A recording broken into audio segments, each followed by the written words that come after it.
todos.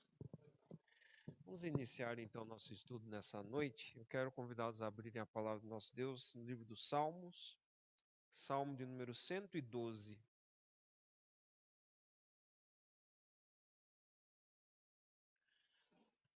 Salmo 112, versículo 1 até o versículo de número 10. Vou fazer a leitura do Salmo para facilitar a vida dos irmãos que estão com máscara, né? Eu compreendo a dificuldade que é cantar, ler com máscara.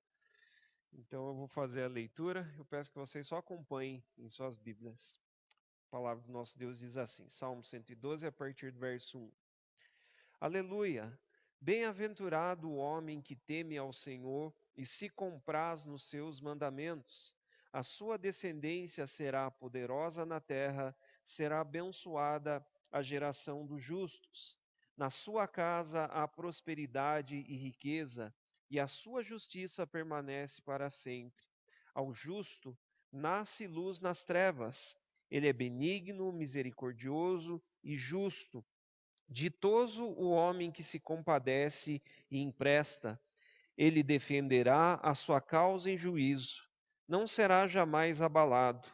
Será tido em memória eterna. Não se atemoriza das más notícias. O seu coração é firme, confiante no Senhor. O seu coração, bem firmado, não teme, até ver cumprido nos seus adversários o seu desejo. Distribuir, dá aos pobres, a sua justiça permanece para sempre, e o seu poder se exaltará em glória. O perverso vê isso e se enraivece, range os dentes e se consome. O desejo dos perversos perecerá. Amém. Até aqui essa leitura inicial, que começa com um versículo que é, na verdade, o versículo que predomina sobre todo o texto, por causa da primeira expressão que nós temos aqui. Bem-aventurado o homem que teme ao Senhor. O caminho para a prosperidade espiritual, para a prosperidade que diz respeito ao bem-estar em todas as áreas da nossa vida, começa com esta palavra, temor a Deus. Isso é uma das coisas mais importantes que a Bíblia ensina sobre como nós podemos experimentar a felicidade enquanto aqui. E tem um versículo que eu gosto muito aí nesse salmo, que é o versículo 7, onde ele diz: Não se atemoriza de más notícias, o seu coração é firme, confiante no Senhor. Eu acho muito bonito esse versículo, porque é um versículo que nós podemos dizer que ele tem sido a bênção para nós nesses últimos dias. Se nós não tivéssemos tal confiança em Deus, como é a expressão aqui do salmista no Salmo 112, talvez diante de tantas más notícias, né, que nós temos assistido, ouvido, nós já teríamos quase que perdido a fé. Mas graças a Deus nós tememos a Deus. Nós confiamos em Deus e sabemos que todas as circunstâncias, por mais assustadoras que aconteçam e sejam, elas estão debaixo do controle absoluto do nosso soberano Senhor. Isso acalma, então, os nossos corações. Por isso, meus irmãos, eu quero, neste momento, convidá-los a se colocar de pé. Nós vamos orar ao Senhor e pedir para que Ele nos abençoe, então, para que Ele possa falar aos nossos corações. Só vou fechar.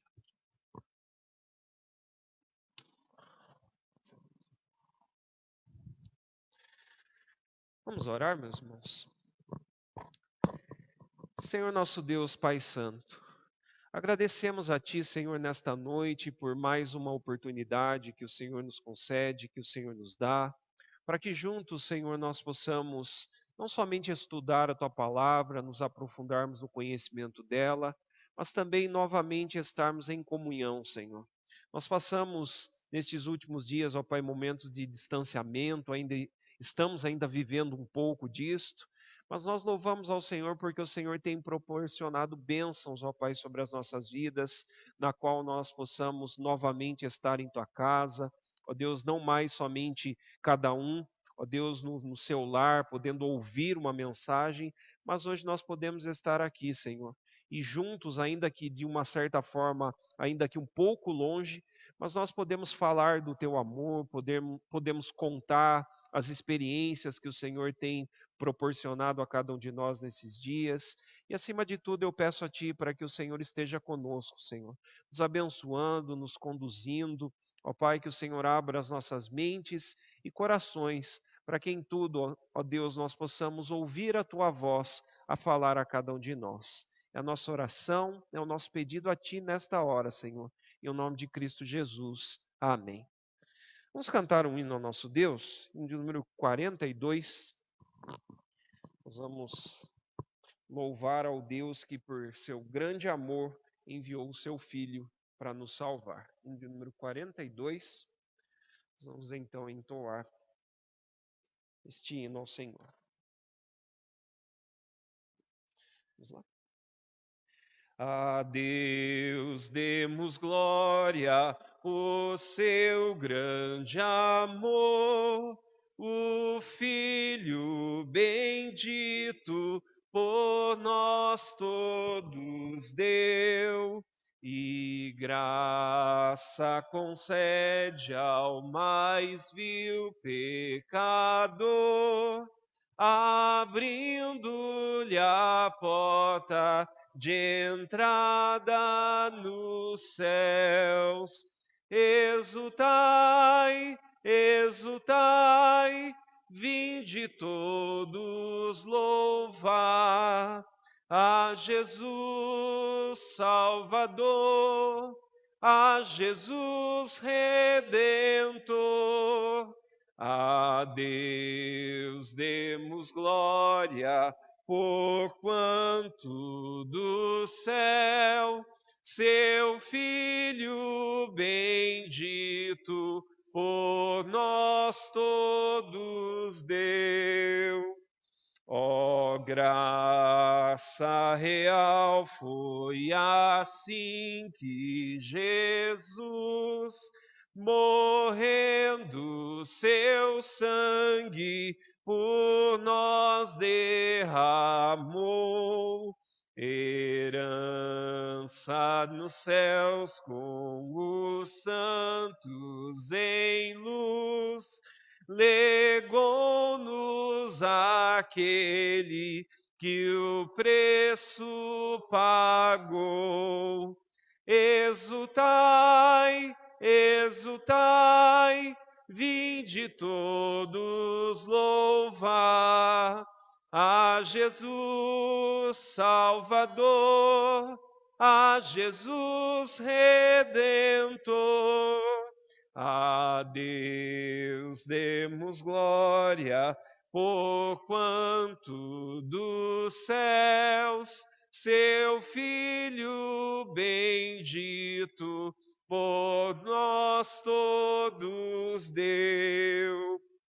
Tal prova de amor nos persuade a confiar nos merecimentos do Filho de Deus. E quem a Jesus pela fé se entregar, vai vê-lo na glória eterna dos céus. Exultai, exultai, vinde todos louvar a Jesus Salvador, a Jesus Redentor. A Deus demos glória, porquanto do céu seu Filho bendito por nós todos deu. Amém. Amém. Podem se assentar? Nós vamos então para o texto, que será o texto do nosso estudo nessa noite, carta de Tiago. Tiago, capítulo de número 2. Graças a Deus nós encerramos o primeiro capítulo desta carta E hoje nós vamos então iniciar, não estudaremos hoje todo o capítulo, mas eu farei a leitura do versículo número 1 até o versículo 13, e nós vamos fazer como nós sempre fazemos, eu vou fazer aqui uma contextualização que bem breve para nós compreendermos, e nós vamos entrar então na exposição do texto bíblico. Tiago 2, versículo 1 até o versículo 13. Diz assim a palavra do nosso Deus. Meus irmãos, não tenhais a fé em nosso Senhor Jesus Cristo, Senhor da glória, em acepção de pessoas. Se, portanto, entrar na vossa sinagoga algum homem com anéis de ouro nos dedos, em trajos de luxo, e entrar também algum pobre andrajoso, e tratardes com deferência o que tem os trajos de luxo, e lhe disserdes: Tu, assenta-te aqui em lugar de honra, e disserdes ao pobre: Tu, fica ali em pé, ou assenta-te aqui abaixo do estrado dos meus pés. Não fizestes distinção entre vós mesmos, e não vos tornastes juízes tomados de perversos pensamentos? Ouvi, meus amados irmãos, não escolheu Deus os que para o mundo são pobres, para serem ricos em fé e herdeiros do reino que ele prometeu aos que o amam? Entretanto, vós outros menosprezastes o pobre. Não são os ricos que vos oprimem, e não são eles que vos arrastam para tribunais? Não são eles os que blasfemam o bom nome que sobre vós foi invocado? Se vós, contudo, observais a lei régia segundo a Escritura, amarás o teu próximo como a ti mesmo, fazeis bem. Se todavia fazeis acepção de pessoas, cometeis pecado, sendo arguidos pela lei como transgressores. Pois qualquer que guarda toda a lei, mas tropeça em um só ponto, se torna culpado de todos. Porquanto aquele que disse não adulterarás também ordenou não matarás. Ora, se não adulteras, porém matas, vens a ser transgressor da lei. Falai de tal maneira e de tal maneira procedei, como aqueles que hão de ser julgados pela lei da liberdade, porque o juízo é sem misericórdia para com aquele que não usou de misericórdia.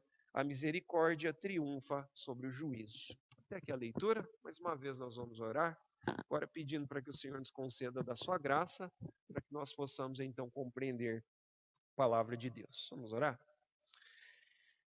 Pai Santo, mais uma vez, Senhor, nós rogamos a Ti da Tua graça, da Tua misericórdia, e neste momento pedindo ao Senhor para que o Senhor ilumine os nossos corações, para que diante da Tua palavra que já foi lida, esta palavra que somente por sua leitura já é poderosa o suficiente para falar aos nossos corações, para expor os nossos pecados, mas pedimos neste momento a compreensão do alto, Senhor, para que possamos progredir, Senhor, no exercício espiritual da nossa fé, Pai.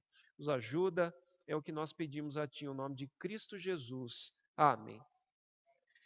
Meus irmãos, nós vamos continuar aqui então o nosso estudo desta carta. Como eu disse, pela graça de Deus, nós concluímos então a primeira parte, o primeiro capítulo desta carta, onde nós pudemos ver aqui um escritor que para nós não é muito conhecido no Novo Testamento, porque diferentemente de alguns outros escritores aqui do Novo Testamento, Tiago ele não é um apóstolo. Como nós vimos desde o princípio aqui, este Tiago, que é o Tiago que registrou aqui para nós esta carta, ele é aquele chamado irmão de Jesus, um dos irmãos de Jesus.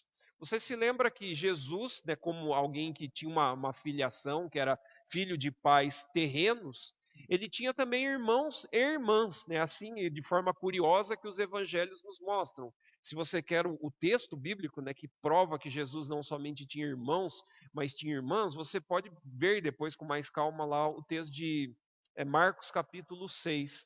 Lá você encontra ali detalhes da família de Jesus. E ali nós percebemos então que dentre esses, Tiago era um deles, que a princípio, como também os seus outros irmãos, os irmãos de Jesus, não criam nele. Até aquele momento em que Tiago, então, ele tem a experiência da sua conversão, a Bíblia não fala de uma forma muito detalhada como esta conversão aconteceu. Nós só nos lembramos que, por exemplo, Paulo ele faz lá uma narrativa histórica sobre a ressurreição de Jesus, e ele diz que Jesus foi visto por milhares de pessoas, foi visto por, primeiramente, os seus apóstolos. Ele começa com Pedro, depois ele passa para todos os demais, passa para Tomé, que estava, né, atrasado naquela visão gloriosa do Cristo ressurreto, e depois, em outro domingo, teve a oportunidade também de vê-lo.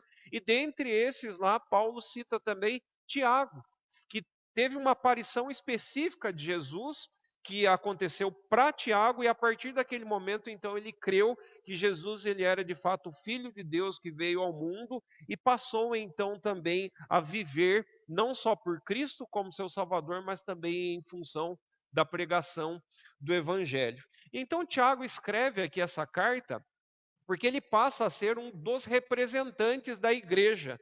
Aonde que Tiago também ele aparece nas páginas do Novo Testamento? Nós vamos encontrar esse Tiago aqui como representante da igreja, que nós chamamos de igreja primitiva, lá em Atos capítulo 15, né, quando teve um problema, lá algumas divergências lá de opinião sobre se os cristãos deveriam, por exemplo, guardar a dieta, né, específica dos hebreus ou não. Houve também lá o problema da circuncisão. A circuncisão era um ato, né, do Antigo Testamento que mostrava se a pessoa ela foi ou não inserida no judaísmo. Mas nós estamos no tempo de Cristo, então essas coisas são válidas. Então todas essas questões foram tratadas lá no chamado Concílio de Jerusalém, em Atos capítulo 15. E quem ordenou toda aquela reunião foi Tiago. Tiago que se intitula aqui servo de Deus e do Senhor Jesus Cristo, né, como nós vimos ali no capítulo 1, verso 1. E ele escreve então essa carta, como nós já temos visto um pouco aqui, para um público que ele chama aqui de 12 tribos espalhadas na dispersão. Por que espalhadas na dispersão?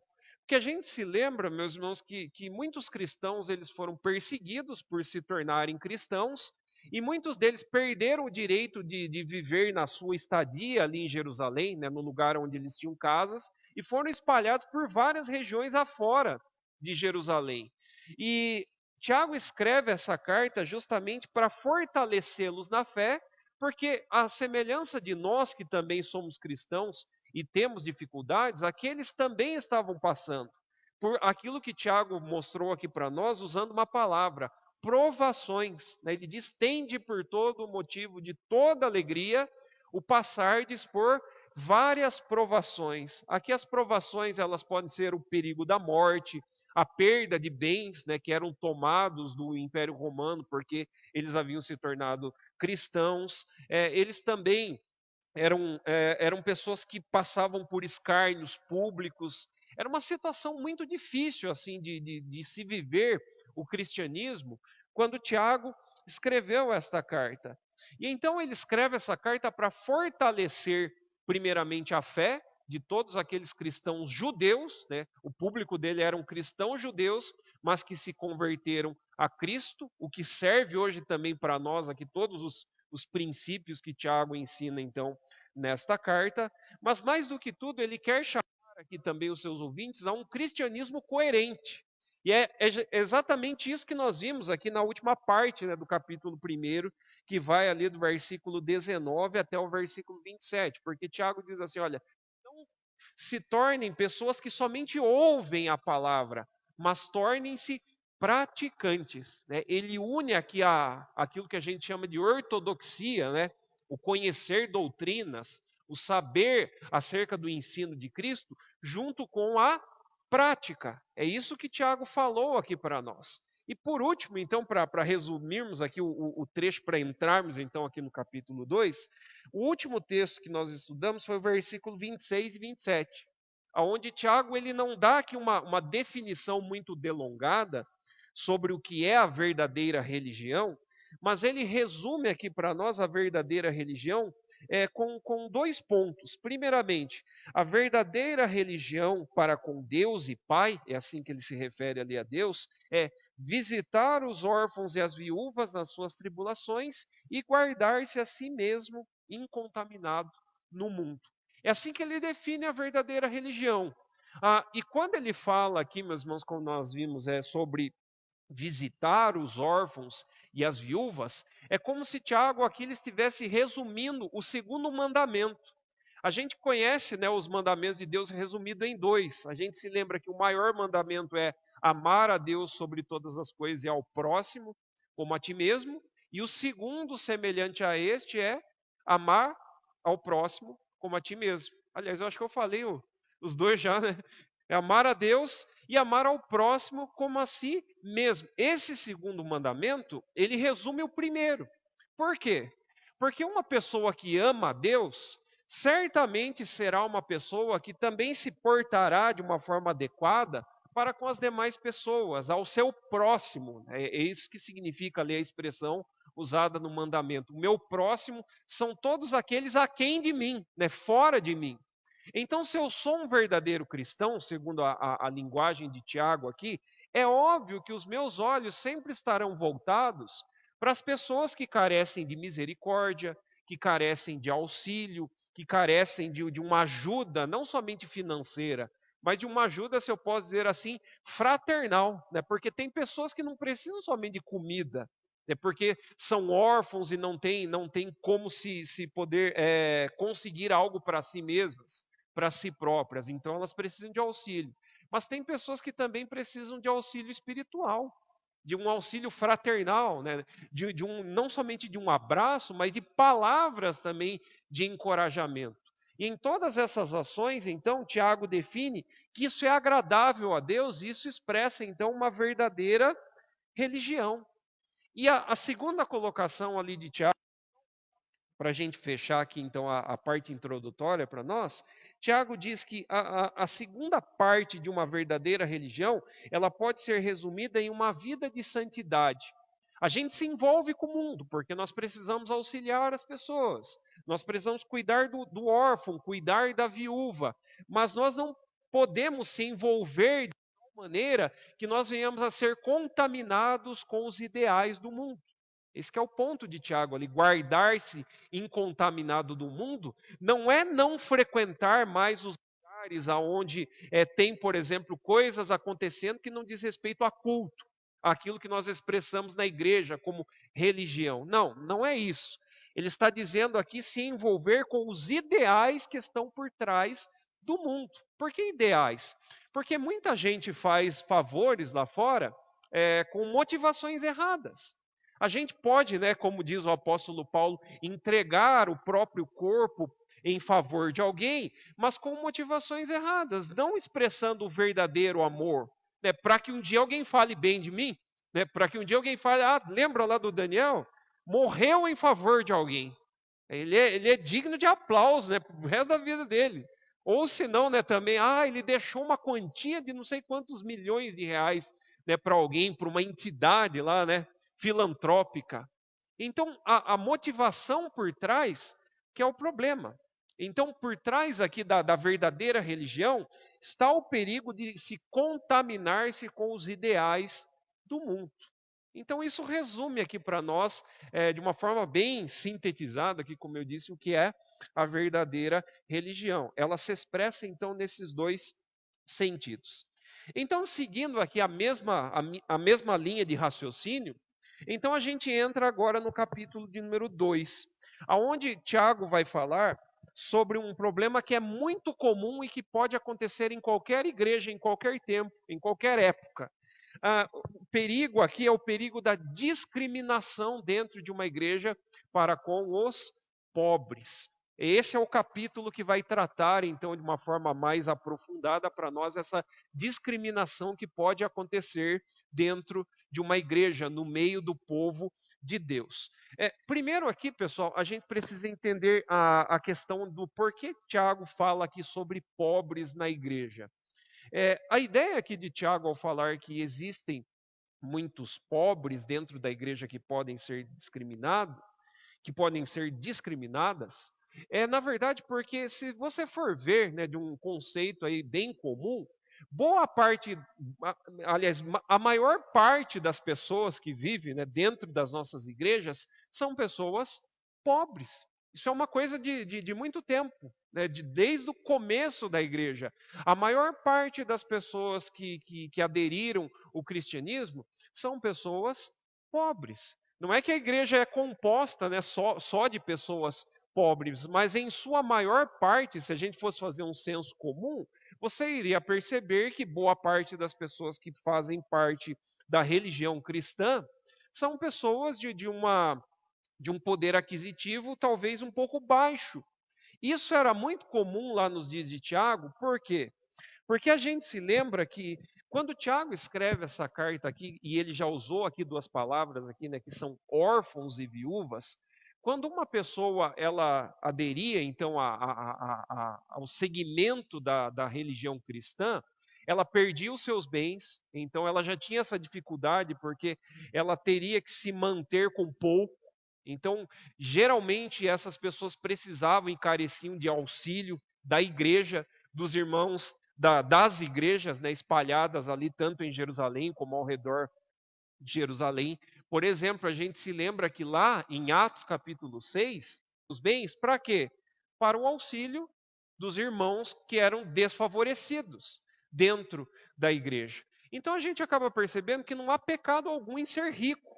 Né? Não tem problema algum em alguma pessoa prosperar financeiramente ou atingir assim um patamar elevado de vida, porque o próprio Deus, em muitos momentos, ele concede isso para pessoas. Eu mesmo, em minha experiência aí, como um pastor ainda novo, já andei com muitos homens aqui em Itapeva muito ricos e muito crentes, por sinais. Então, a riqueza em si não é o problema é quando nós colocamos o coração na riqueza. Esse que é o pecado, né, que o Senhor Jesus fala. Mas, então, voltando aqui à questão dos pobres, para entendermos, pessoal, quando o Tiago ele fala sobre esses pobres aqui, ele está querendo mostrar para nós que boa parte da igreja é composta por esse grupo de pessoas que aqui nos dias de Tiago eram as pessoas que trabalhavam na agricultura, né, que trabalhavam ali de forma braçal para senhores, né, senhores de terras.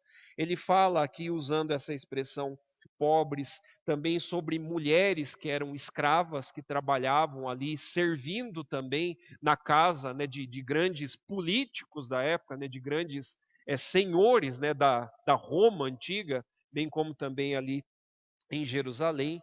Então eles eram artesãos, né, era uma profissão muito comum construir, né, arquitetar coisas manuais ali, nos dias em que Tiago escreve essa carta, era um serviço de gente pobre, né, não era um serviço de pessoas assim que tinham um poder aquisitivo muito grande. E essas pessoas elas frequentavam a igreja nos dias de Tiago. E Tiago vai usar uma palavra, a gente já vai chegar lá, porque ele não chama de igreja ainda, ele chama de sinagoga. Já vou explicar aí o que significa aí a questão da sinagoga. Mas então, por causa desse problema, por saber que muitas pessoas pobres estavam sendo menosprezadas, desprezadas dentro da igreja, Tiago precisa então corrigir esse problema aqui da acepção de pessoas, desse critério que algumas pessoas tinham dentro da igreja de julgar umas às outras, né?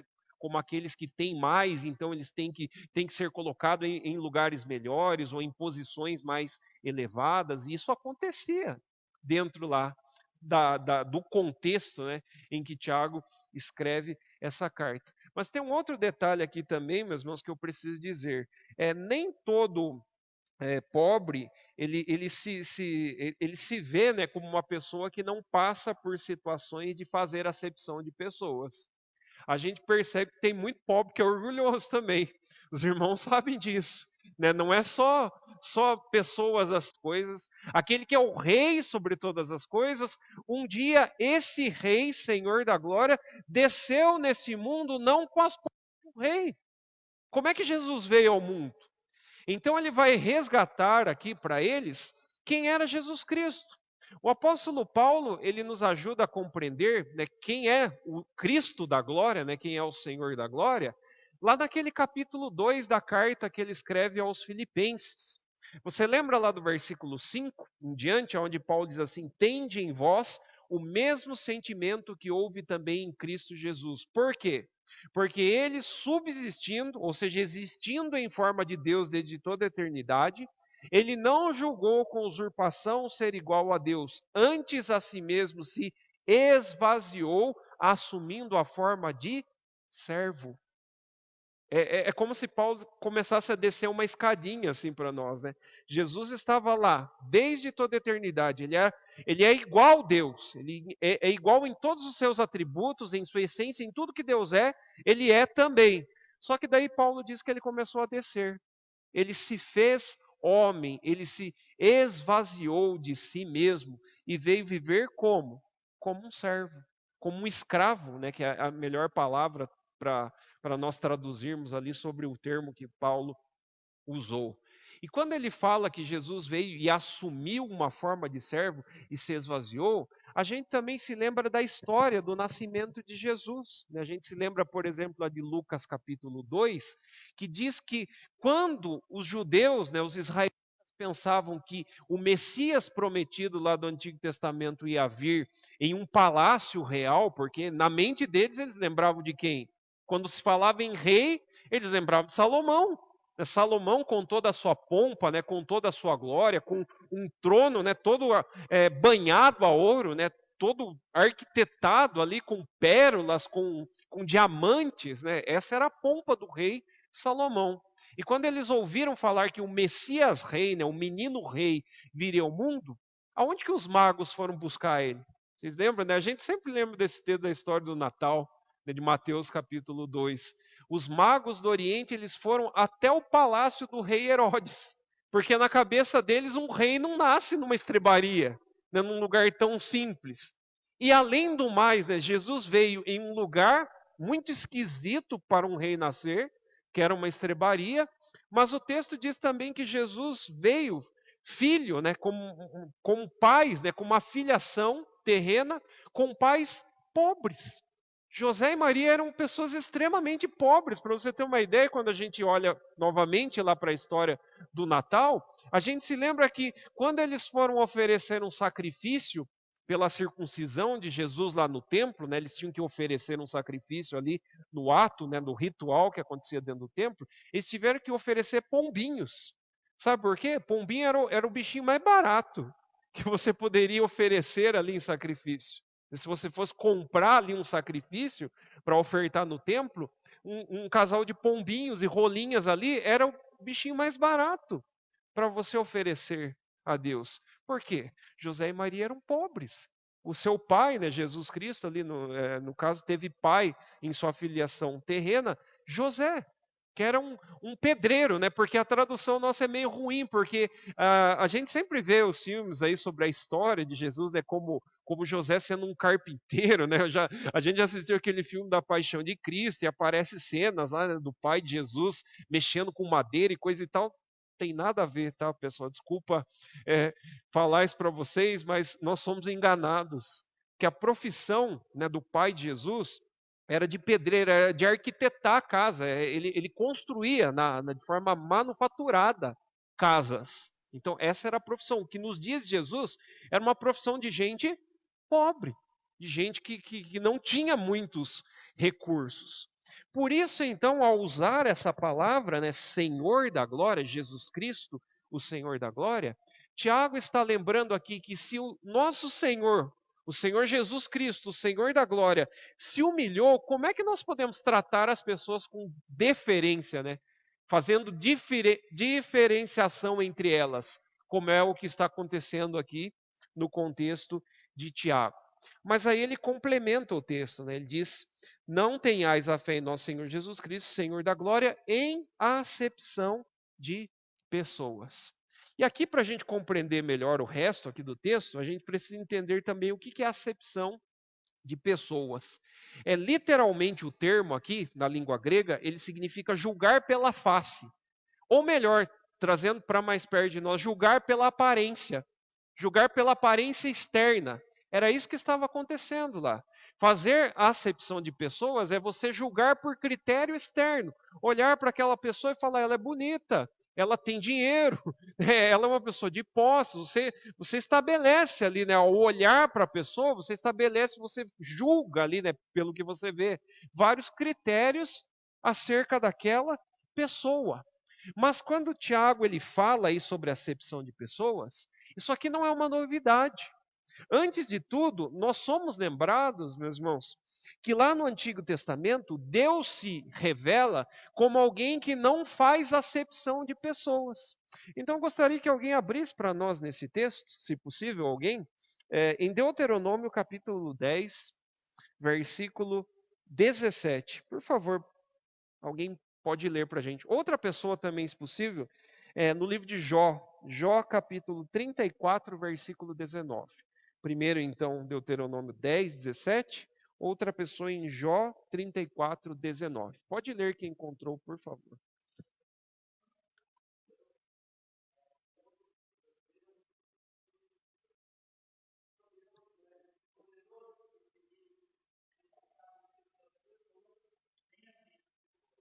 Isso.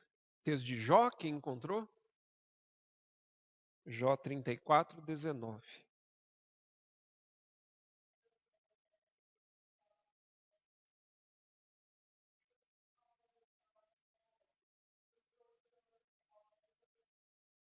Isso. Esses dois textos aí, pessoal, definem para nós muito bem os critérios de Deus ao olhar para as suas criaturas. Deus não faz distinção das suas criaturas. A gente teve nesses últimos dias aí notícias, né, de todo o problema aí que aconteceu lá nos Estados Unidos pela questão racial, né, por causa da discriminação, né, que já acontece, não é uma história nova, né, mas já é uma coisa que acontece há muitos anos lá nos Estados Unidos, esse problema, né, do racismo, né, que se tornou mais evidente por causa justamente do policial que fez tudo o que fez para com aquele homem negro. Só que há muitas coisas que vêm à tona, que são reveladas assim, quando acontecem coisas como estas, né? A gente vê isso acontecendo constantemente, não vê? Há alguns dias atrás eu estava assistindo o noticiário, até hoje mesmo veio à tona novamente isso. Eu não sei se é do conhecimento dos irmãos, mas foi morta uma moça negra, né, por meio de um bandido que foi solto justamente por causa da questão aí, né, do liberar presos para que eles não ficassem muito aglomerados aí nas cadeias. Então, qual foi a opção, né, de uma parte aí do governo? Né? Libertar eles, soltar eles, por quê? Para não causar aglomeração. E o que aconteceu? Um deles cometeu uma atrocidade novamente, né? Já tinha sido preso por causa disso, cometeu novamente.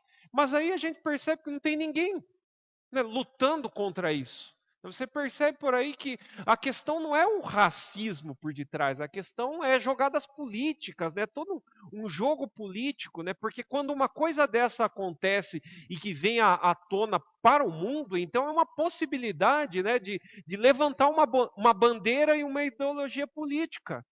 Pelo menos é essa a visão que eu tenho tido até agora da situação. Né? Por quê? Porque quando pessoas morrem, o crente sofre. É assim que a Bíblia descreve. Não é porque morre uma pessoa negra que o crente sofre e sente, né, tem sentimentos.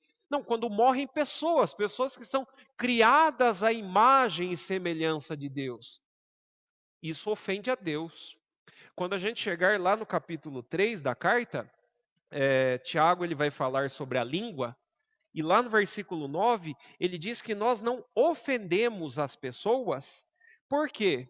Porque essas pessoas foram criadas à semelhança e à imagem de Deus. Elas são criaturas de Deus, ainda que estejam corrompidas pelo pecado, né, no caso, os ímpios, mas elas ainda carregam a imagem original de Deus, que está desfigurada por causa do pecado, mas elas têm. E matá-las, né, cometer algum ato contra elas, não é uma ofensa contra a pessoa, é uma ofensa contra Deus. Por isso que o salmista Davi, né, no Salmo 51, ele diz: pequei contra ti somente. Não foi contra uma família, contra o meu soldado que eu pequei contra o Senhor. Isso é o que eu fiz, eu ofendi a ti. Então isso muda, né, a nossa forma de enxergar, né, as situações, bem como também enxergar o próprio Deus. Diante de Deus, ele não faz essa divisão racial que nós fazemos. É claro, meus irmãos, que Deus criou, né, ele formulou a sua criação, ele projetou a sua criação com diversidade. Né? Nós temos pessoas brancas, negras, amarelas, mulatas, índios, pardos. Né? Nós temos uma diversidade assim de raças, né, que mostram a grandeza do grande autor que é Deus. Mas, acima de tudo, todos esses são criaturas. É assim que Deus as enxerga. Deus não julga com os critérios que nós julgamos. Um outro texto, os irmãos não precisam abrir, mas vai ilustrar aqui melhor para nós como são os nossos critérios para julgar pessoas e como os critérios de Deus. A gente se lembra da unção, né, do rei de Israel chamado Davi. Mas a história de Davi, lá segundo a narrativa de 1 Samuel, é bem interessante, né?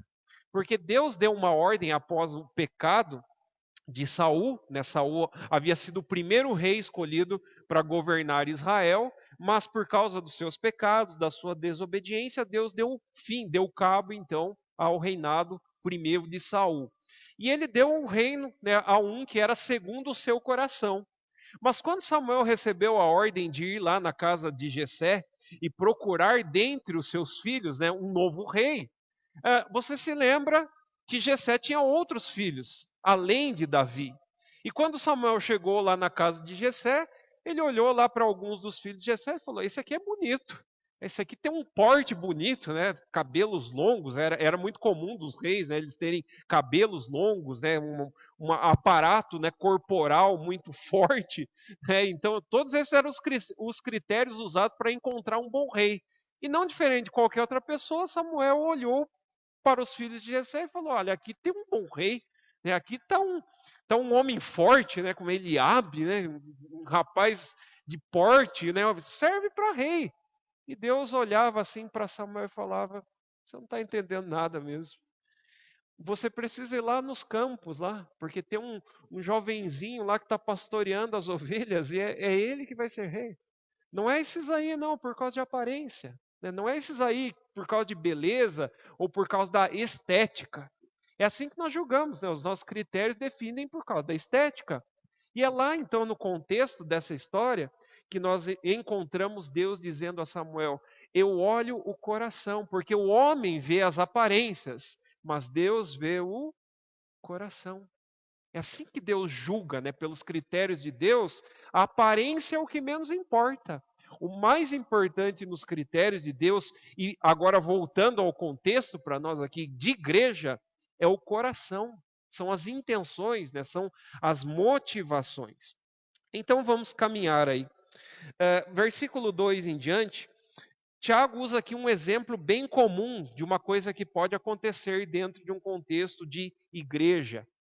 Ele diz assim, versículo 2: se, portanto, entrar na vossa sinagoga algum homem com anéis de ouro nos dedos, em trajes de luxo, e entrar também algum pobre andrajoso, e tratardes com deferência o que tem trajes de luxo, e lhe disserdes: tu, assenta-te aqui em lugar de honra, e disserdes ao pobre: tu, fica ali em pé, ou assenta-te aqui abaixo dos meus pés, não fizeste distinção entre vós mesmos e não vos tornastes juízes tomados de perversos pensamentos? Então vamos analisar aqui o que significa para nós. É muito possível que isso aqui era uma coisa comum acontecer nas sinagogas. Como eu disse, Tiago não está falando aqui de igreja, porque igreja, pessoal, é uma coisa que veio depois de muito tempo, né? A igreja nas estruturas que hoje nós temos. Quando ele fala sinagoga era o lugar onde os judeus cristãos, os judeus convertidos a Cristo, usavam para se reunir. Era um espaço, como se fosse o que nós temos hoje, que não tinha as mesmas estruturas que nós temos, né? Não tinha bancos assim como os nossos. Se você fosse numa sinagoga lá em Israel, os bancos são do lado, assim, né? São como se fossem pedras ali, né? Formatadas como se fossem banquinhos, e você sentaria do lado, o meio fica vazio, né? No meio não tinha nada. As pessoas se assentavam ali ao redor, né? Em volta. E a única pessoa que ficava de pé era o de culto. A gente se lembra, por exemplo, daquele texto de Lucas 4, quando Jesus ele entra, né, dentro da sinagoga, ele estava sentado E de repente ele foi convidado a se levantar, então ele toma lá o livro o rolo do livro de Isaías e abre, então ele começa a falar, né, sobre um texto que se cumpria nele mesmo, né, como o Messias prometido. Então era essa a estrutura, né, da sinagoga. E era muito comum acontecer isso que Tiago está descrevendo aqui, de repente aparecer pessoas ricas ali dentro da sinagoga, pessoas influentes da cidade, talvez pessoas envolvidas ali com a política da época, talvez grandes senhores de terra, né? Senhores daqueles próprios cristãos ali, ele vai falar a respeito disso um pouco mais à frente, né? Que eram os chefes daqueles que frequentavam aquela sinagoga. Mas, de repente, então, ele mostra para nós a situação. Ele diz que entra, então, naquele ambiente, na sinagoga dos judeus, um homem com anéis de ouro e trajos de luxo. Como é que os ricos, lá nos dias de Tiago, eles eram definidos? Por quantos anéis eles tinham no dedo e pelas roupas bonitas que eles usavam. Quanto mais anel no dedo, mais rico era. Se você quer um texto, não precisa abrir, tá? Mas você pode anotar aí. Gênesis capítulo 41, versículo 42, mostra para nós lá a história de José. José recebeu, né, de Faraó, quando ele estava lá como governador, sinetes, né, anéis nos dedos, que representavam, né, as pompas que ele tinha agora como um governador. E não somente, né, anéis, né, belíssimos que lhe foram dados, mas também roupas, que aqui dão a ideia de roupas brilhantes. É literalmente assim que aparece a palavra aí, né? Trajos de luxo. Alguém já ouviu falar em púrpura? Né? Roupas, né, de púrpura. Era mais ou menos essas vestes aqui que Tiago estava dizendo. E elas impressionavam os olhos das pessoas que olhavam, né? Aquelas pessoas que de repente entravam em cena ali dentro da sinagoga. Mas ao mesmo tempo em que entrava uma pessoa com todas essas pompas, aparecia um pobre andrajoso. E pobre andrajoso aqui, essa palavra significa alguém sujo. É literalmente aqui o significado do termo. Uma pessoa que estava ali com as vestes sujas, o que não era muito incomum, né, acontecer nos dias, né, em que Tiago estava escrevendo. Essa era uma situação muito comum por causa dos andarilhos das pessoas pobres que frequentavam as sinagogas, e o pecado está aqui no versículo 3. E tratardes com deferência o que tem os trajos de luxo, e lhe disserdes, tu assenta-te aqui em lugar de honra, e disserdes ao pobre, tu fica ali em pé, ou assenta-te aqui abaixo do estrado dos meus pés.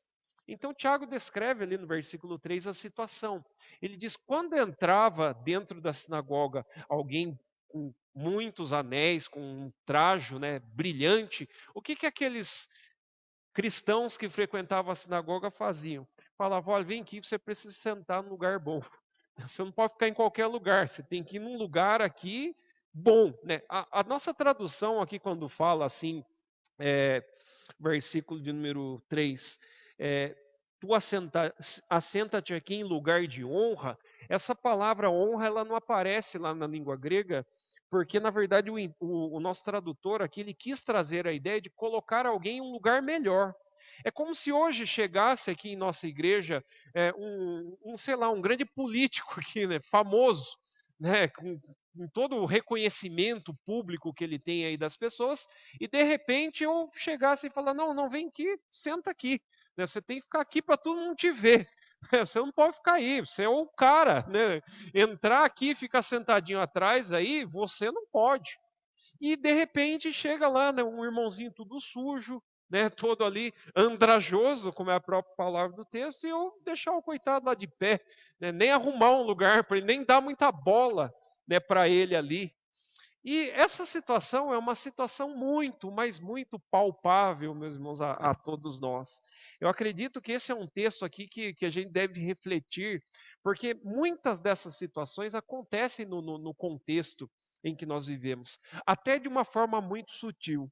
Eu quero dar um exemplo. Eu ouvi uma vez um pastor, há muito tempo atrás, pregando esse texto, e eu me lembro de uma colocação que ele fez que eu achei que é muito pertinente. Geralmente, quando a gente vai fazer escolha de lideranças dentro da nossa igreja, isso é muito natural, tá, meus irmãos, nós sermos tentados a fazer isso. É, Chega uma pessoa influente na igreja, uma pessoa que tem dinheiro, né? Aquela pessoa rica mesmo. A gente já olha para ele e fala: esse cara dá um bom presbítero. Não é assim?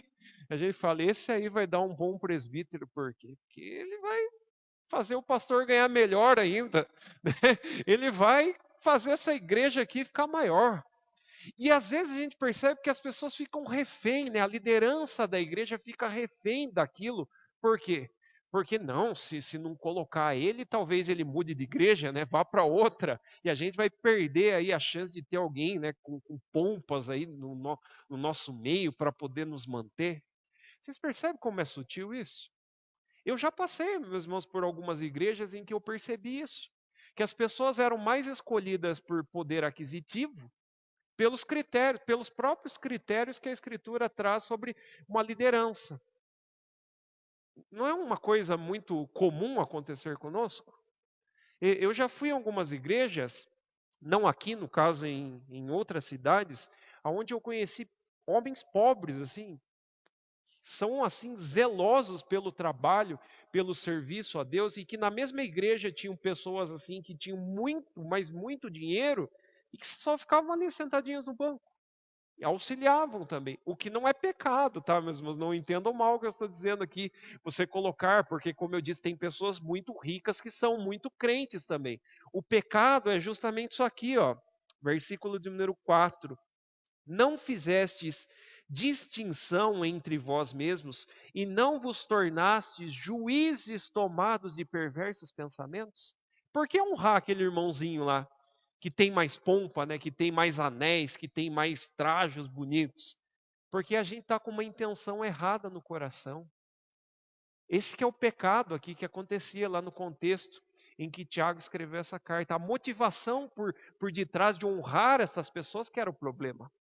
Eu já vi outra situação também que é muito comum acontecer dentro de igreja. Em período político, geralmente, graças a Deus, pelo menos faz muito tempo que eu não vejo isso. E os irmãos nunca vão me ver fazer também. É época que aonde mais aparece, né, nas nossas igrejas, vereador, nessas pessoas querendo voto e coisa e tal, e se envolvendo com obra social. E eu não tenho vergonha nenhuma de falar isso. Se eles estivessem aqui, eles iriam ter que ouvir quietinho.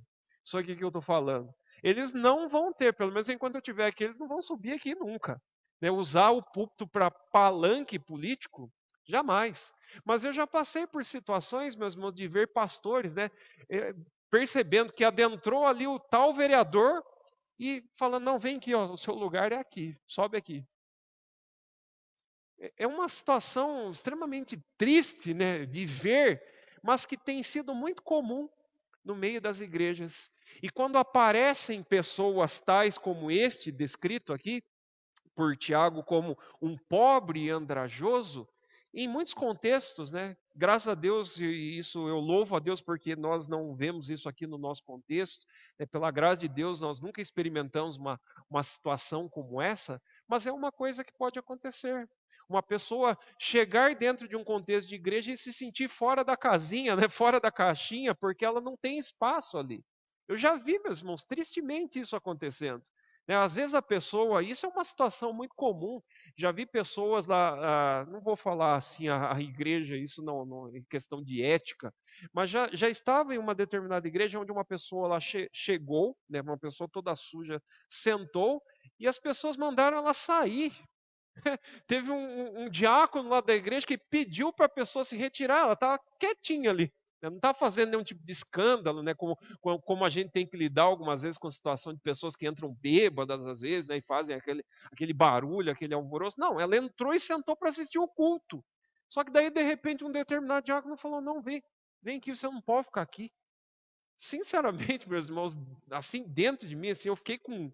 Eu vou confessar o pecado aqui para os irmãos, eu fiquei com ódio dentro de mim de ver aquilo, porque a igreja é justamente o lugar para aquelas pessoas, e de repente você vê um negócio daquele, você fala: isso não é religião, isso não é aquilo que Cristo ensinou com a sua própria vida. Por isso, a acepção de pessoas é um pecado gravíssimo. Vamos continuar para a gente correr aí? Versículo 5. Agora, Tiago mostra a visão de Deus. sobre a situação. Essa era a visão das pessoas. Elas julgavam com seus próprios critérios, exaltavam, né, aqueles ricos, e os pobres eram esquecidos ou desprezados. Aí o versículo 5 ele diz assim: ouvi, meus amados irmãos. E aqui essa expressão ouvir diz respeito à importância e à exortação. Né? Esse é o significado dessa expressão que Tiago usa algumas vezes aqui dentro dessa carta. Né? Ouvir, prestem atenção. Né? Agora se foquem, é como se Tiago estivesse dizendo isso: se foquem, prestem atenção no que eu vou lhes dizer. Não escolheu Deus os que para o mundo são pobres, para serem ricos em fé e herdeiros do reino que ele prometeu aos que o amam? Esse é o critério de Deus. Deus, por sua infinita sabedoria, projetou escolher pobres, né, os que são pobres no mundo para serem ricos em fé e herdeiros do reino. Mas eu preciso corrigir uma coisa aqui, tá, meus irmãos? Quando o Tiago diz assim que Deus escolheu os pobres, ele não está querendo dizer que todo pobre vai ser salvo. Isso aqui é teologia da libertação. Né? Isso aqui tem a ver com o catolicismo de alguns anos atrás, né, que trouxe para nós essa ideia da teologia da libertação, que Deus é o Deus dos pobres, né, que toda a nossa pregação do evangelho é voltada para os pobres. Por exemplo, a ideologia de esquerda pegou muito disso. Por isso que a gente vê, infelizmente, né, muito padre envolvido aí com política e defendendo veementemente aí a política de esquerda, porque segundo eles, Deus é o Deus dos pobres. É o próprio Papa, né, se intitula, né, como o representante aqui na Terra de São Francisco de Assis, né, que era o frade dos pobres, né, aquele que se doou em favor dos pobres. Mas esse não é o princípio de Tiago. Tiago está dizendo aqui que no meio da igreja onde existiam pobres, que estavam sendo oprimidos por aqueles ricos, eles eram lembrados de que a riqueza deles não era riqueza terrena, mas eram as riquezas que estavam em Deus. Isso ele falou onde aí? Capítulo 1, versículo 9 ao 11. Ele diz: o irmão, porém, de condição humilde, se glorie na sua dignidade, na sua posição. Porque, ainda que sendo pobre, ele tem uma posição muito elevada, porque os seus tesouros, né, as suas riquezas, estão nos céus, escondidas em Deus e no seu Filho Jesus Cristo. Então, por isso eles são aqui chamados, no versículo 5, de herdeiros do reino que ele prometeu aos que o amam. É nesse sentido que eles são favorecidos por Deus. Aí então Tiago diz, vamos continuar para a gente prosseguir e encerrar. Versículo de número 6, ele diz assim: entretanto, vós outros menosprezastes o pobre. Não são os ricos que vos oprimem, e não são eles os que vos arrastam para tribunais, não são eles os que blasfemam o bom nome que sobre vós foi invocado. Aqui estava a falha, né, do critério aqui desses cristãos lá dentro das sinagogas dos dias de Tiago. Porque ao mesmo tempo em que eles favoreciam os ricos que apareciam, de repente, lá no contexto deles, no contexto religioso deles, aqueles mesmos ricos que eram exaltados dentro da sinagoga eram os mesmos que os prejudicavam. Eram os mesmos que os levavam até tribunais aqui, por quê? Porque eles eram acusados, né, de não pagar as suas dívidas, de não fazer o seu trabalho da forma certa. Então eles eram levados até os tribunais romanos e eles eram obrigados a blasfemar o nome de Deus, porque eles eram acusados também de não confessar o imperador, que no caso aqui era Nero, né, como o único Senhor, porque eles tinham agora um novo Senhor, eles tinham Cristo como Senhor, então eles eram acusados dessa blasfêmia, né, contra Deus. E essa opressão acontecia justamente sendo feita por aqueles que eram favorecidos dentro da igreja. Então, esse problema aqui levantado por Tiago mostra aqui o equívoco, né, de julgar por critérios humanos. E então, a parte final aí no texto, a partir do versículo 8, Tiago vai usar aqui então para nós a palavra de Deus, né, o evangelho, para corrigir esse problema do nosso coração. Versículo 8 ele diz assim: se vós, contudo, observais a lei régia segundo a Escritura, amarás o teu próximo como a ti mesmo, fazes bem. O que é lei régia que Tiago usa aqui? A gente pode traduzir isso aqui como lei mãe, uma lei maior, né? A lei do rei. É literalmente como ele usa aqui o termo. É como se fosse assim, a coisa mais importante que nós podemos saber. Ele diz: se vocês observam a lei régia, a lei mãe, a maior lei que a Escritura nos informa, e qual é? Amarás o teu próximo como a ti mesmo, fazeis bem. Esse é o princípio. Por que esses cristãos aqui estavam falhando? Porque eles se esqueceram desse mandamento. Que, como já foi mencionado e explicado, meus irmãos, se nós tratamos as pessoas como nós trataríamos o próprio Deus, tudo vai bem, está tudo certo. Porque quem ama a Deus jamais vai querer ofender alguém, jamais menosprezará o seu semelhante, o seu próximo, porque tanto você como ele são filhos de Deus, ainda mais se vocês partilham da mesma fé, ainda mais se vocês fazem parte do mesmo contexto, né, da mesma irmandade em Deus. Então, esse mandamento, se ele é visto da forma certa, coisas como essas jamais acontecerão. Eu sempre uso, quando eu vou falar desse assunto, um exemplo de uma frase bem curta, assim, que um pastor, ele pregou, na época eu estava lá na Central, ele é um professor do seminário lá de São Paulo, ele disse assim, como é que eu sirvo a Deus? De forma bem simples, servindo as pessoas. Deus não pode ser visto por ninguém, ele é espírito. Né? Como é que você pode servir um ser espiritual? Você serve a Deus e você concretiza essa sua fé em Deus servindo as pessoas, fazendo bem a elas, não tratando elas com diferença, fazendo acepção. Então, versículo 9: se todavia fazeis acepção de pessoas, cometeis pecado, sendo arguidos pela lei como transgressores. Versículo 10: porque qualquer que guarda toda a lei, mas tropeça em um só ponto, se torna culpado de todos. Porquanto aquele que disse não adulterarás, também ordenou não matarás. Aonde que o pecado da acepção de pessoas entra aqui nos 10 mandamentos? Ele diz que se nós cometermos um leve desvio, nós já pecamos, nós já transgredimos a lei de Deus e caímos em todos os mandamentos. É isso que Tiago está falando aqui. E aí, a ideia aqui do fazer acepção de pessoas entra no sexto mandamento, o não matarás. Por quê? Porque às vezes a gente entende, meus irmãos, e aqui eu quero ser bem breve para a gente encerrar então, a gente entende os mandamentos de Deus de uma forma muito simplista, né, de uma forma muito simples. A gente pensa que o não matarás é só aquele que pega uma arma e de repente, por causa de uma ira no coração, ele mata alguém.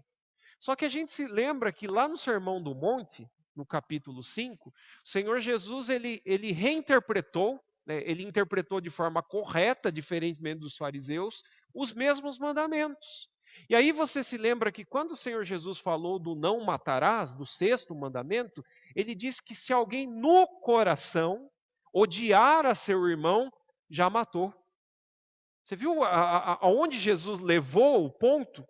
Ele falou: não basta pegar uma arma e matar, e fazer de forma externa. Se já no seu coração você odiou alguém, matou. Isso é a lei. Isso é o que a lei diz. E aí a acepção de pessoas, ela entra dentro do não matarás, porque o nosso catecismo, e eu sempre enfatizo que a gente deve voltar a ler catecismo maior, catecismo menor, confissão de fé, porque ali resume tudo que nós cremos. Ali tem os chamados atenuantes, né, do pecado. E dentro dos atenuantes tem também o perigo, lá destacado no Catecismo Maior, que trata sobre o sexto mandamento, de você preservar a vida das pessoas de tal forma que você não difamará ela e não menosprezará ela. Tudo isso aí está dentro do mandamento do não matarás. Porque da onde que vem a ira e o ódio para dar cabo a alguma pessoa? Das coisas que nós projetamos em nossos perversos pensamentos, como disse ali versículo 4, capítulo 2. Tudo começa no coração. É no coração que são projetados os maus intentos, né? As más projeções são fruto de um coração pecaminoso. E dentre esses, lá está também a questão do menosprezar, tratar as pessoas com diferença, tudo isso está aqui.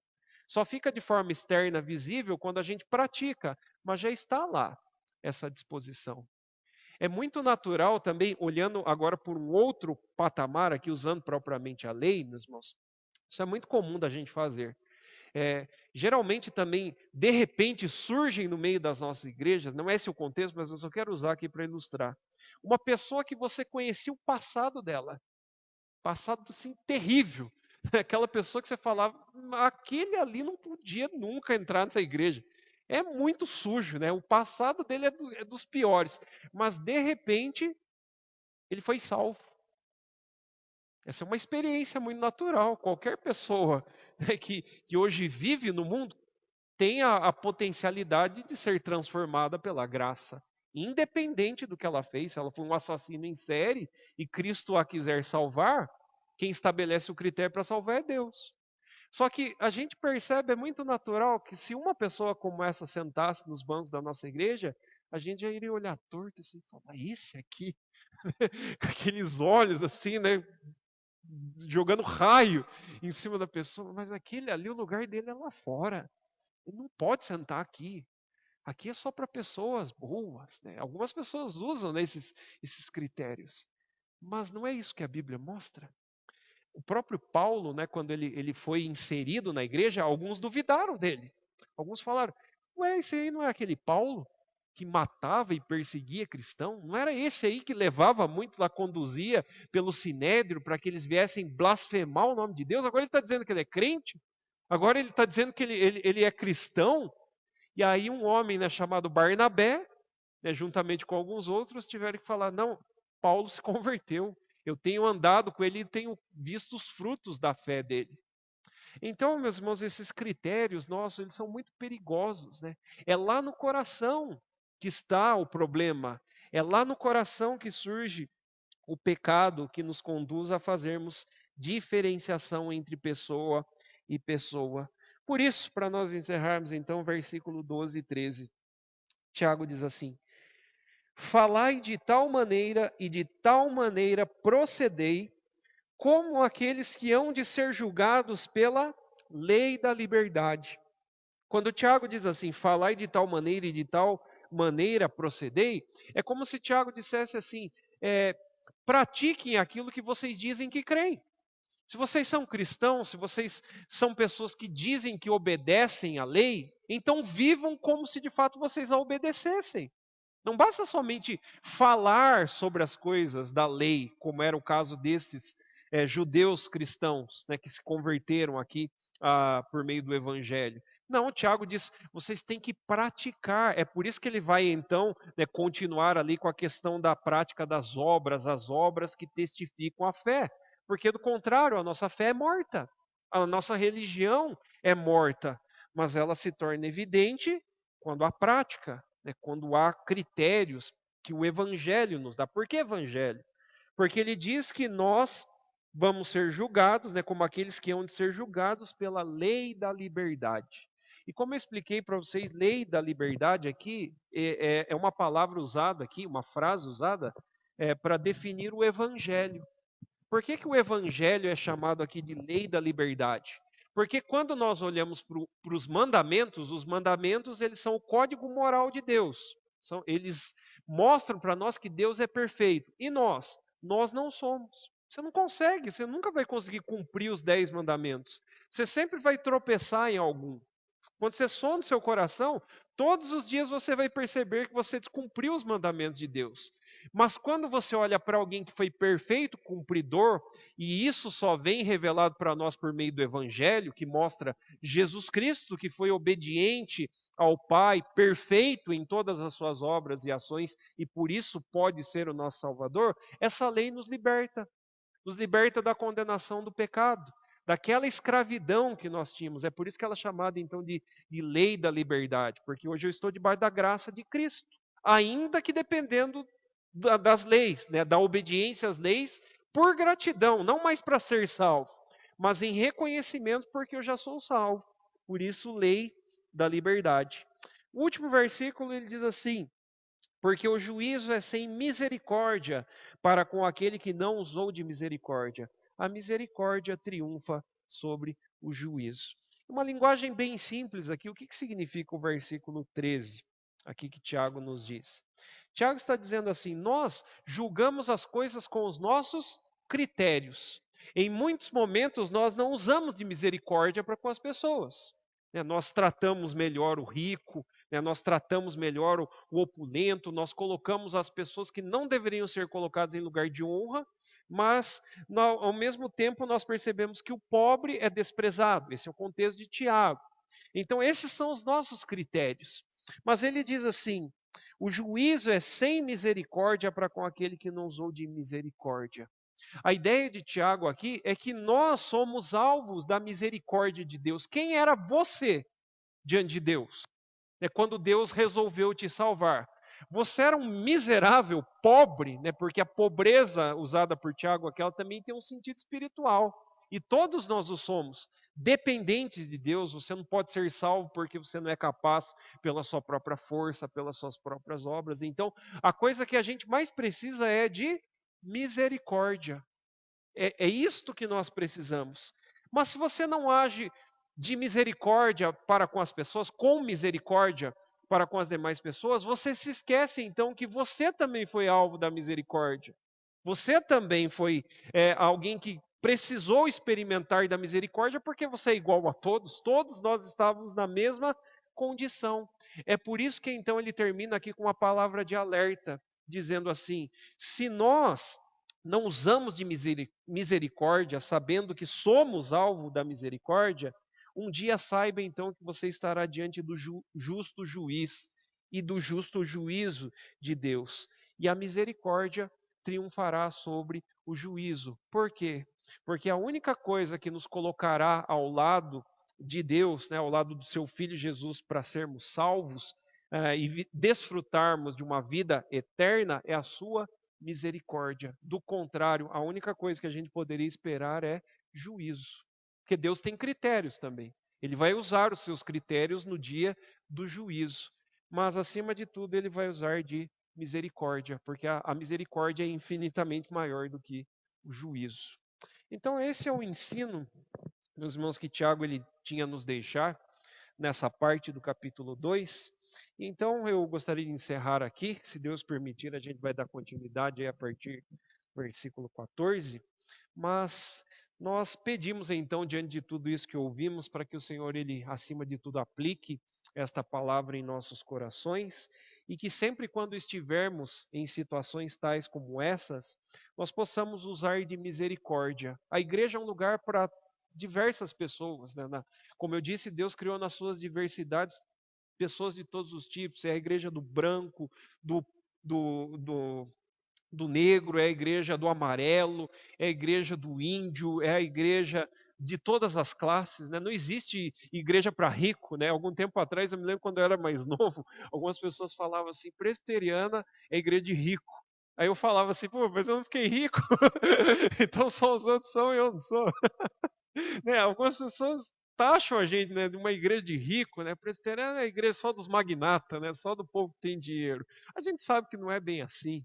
E se essas coisas existem, a gente precisa eliminar, esse tipo de critério da vida das pessoas que fazem parte da nossa igreja. A igreja é um lugar para qualquer pessoa que foi alcançada pela graça, independente da religião, aliás, a religião não, perdão, independente da cor, independente da questão aquisitiva.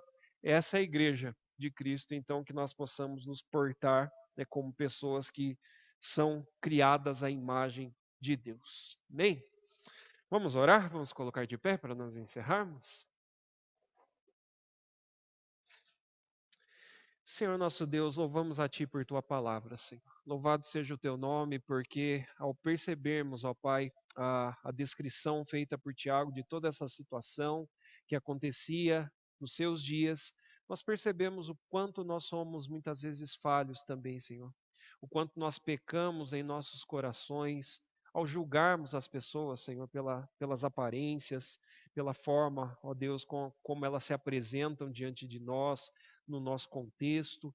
Ajuda-nos, ó Pai, neste pecado tão grave que cometemos, ó Pai, por muitas vezes. Nos faz, Senhor, uma igreja acolhedora, uma igreja sempre aberta, Senhor, a receber todos os tipos de pessoas, pessoas que o Senhor mesmo escolheu desde toda a eternidade para serem ricas na fé em Ti.